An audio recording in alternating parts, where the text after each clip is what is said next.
Dalam kehidupan, banyak sekali pelajaran-pelajaran hidup yang dapat kita ambil dari pengalaman-pengalaman yang kita alami dan pengalaman-pengalaman dari orang-orang sekitar kita. Kali ini, kita akan menguak fakta tentang kisah hidup seseorang yang dapat kita jadikan inspirasi dalam kehidupan kita. Bersama saya, Muklis Saleh Lubis. Jumpa kembali dalam 1001 Kisah Inspiratif.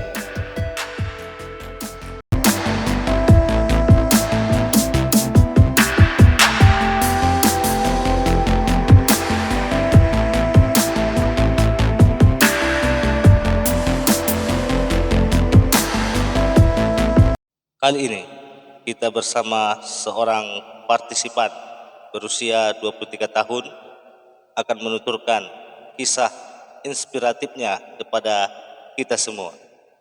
Untuk itu, mari kita ikuti kisah inspiratif berikut ini.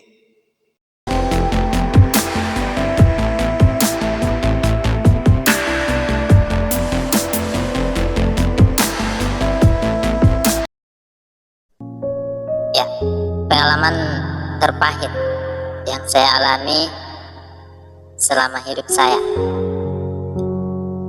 yaitu ayah saya dibunuh oleh paman saya, adik kandung ayah saya sendiri.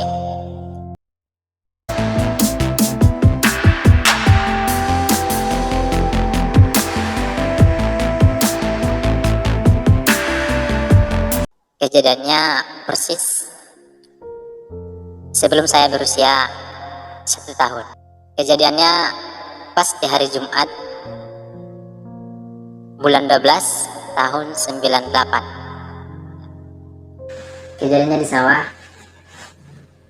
Setelah saya sampai ke sawah, tak lama kemudian paman saya datang.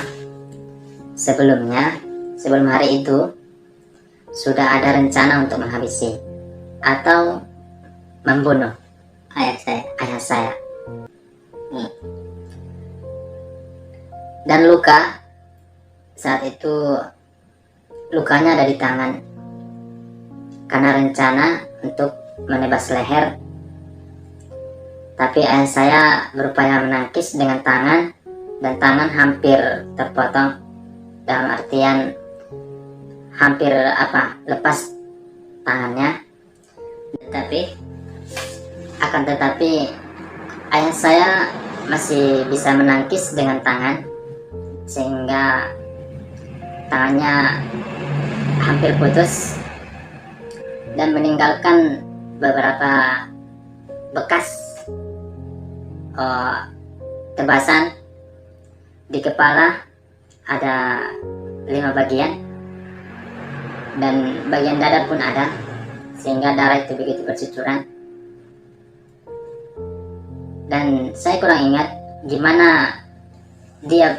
kenapa dia bisa lari kan. Tapi pas saat posisi ayah sendiri, tapi Allah masih menolong, memberi kekuatan untuk pulang ke rumah. Jadi ini masih bernyawa, belum mati di tempat.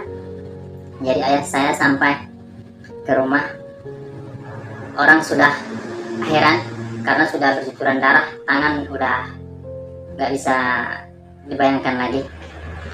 Dan kakak saya dengan penuh kaget atau shock sambil memegang darah dan mensapukan ke muka, sehingga sambil nangis, kenapa ini bisa terjadi.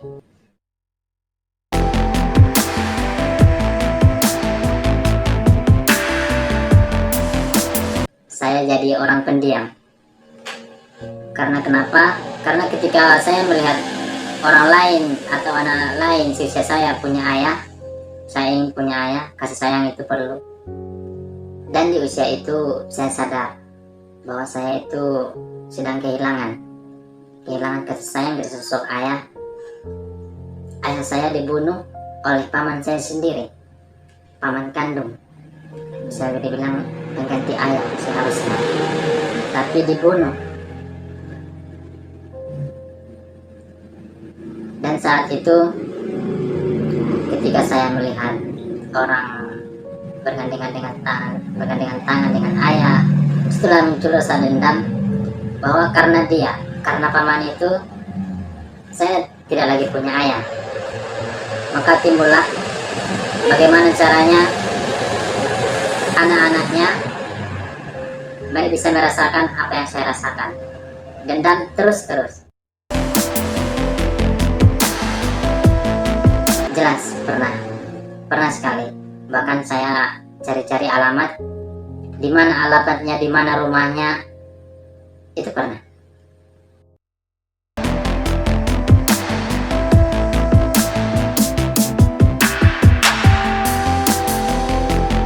Sebelumnya itu dari sejak SD berkaitan dengan balas dendam tadi. Kenapa saya belajar silat? Salah satunya untuk bisa balas dendam. Ya, setelah saya perdalami, ternyata pencak silat itu bukan tentang balas dendam, bukan untuk berkelahi. Dia itu cuma untuk membela diri. Itu pun dalam keadaan terdesak.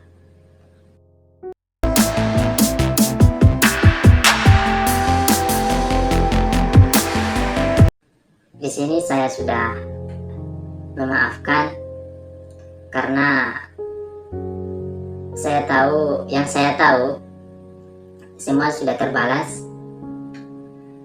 Yang membalas bukan saya, bukan keluarga saya, bukan abang saya, bukan kakak saya, bukan semuanya. Yang membalas hanya Allah.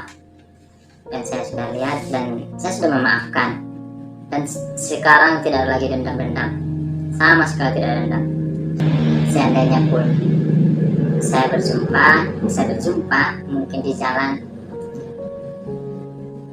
semuanya kondisi dengan baik, tidak seperti ada masalah.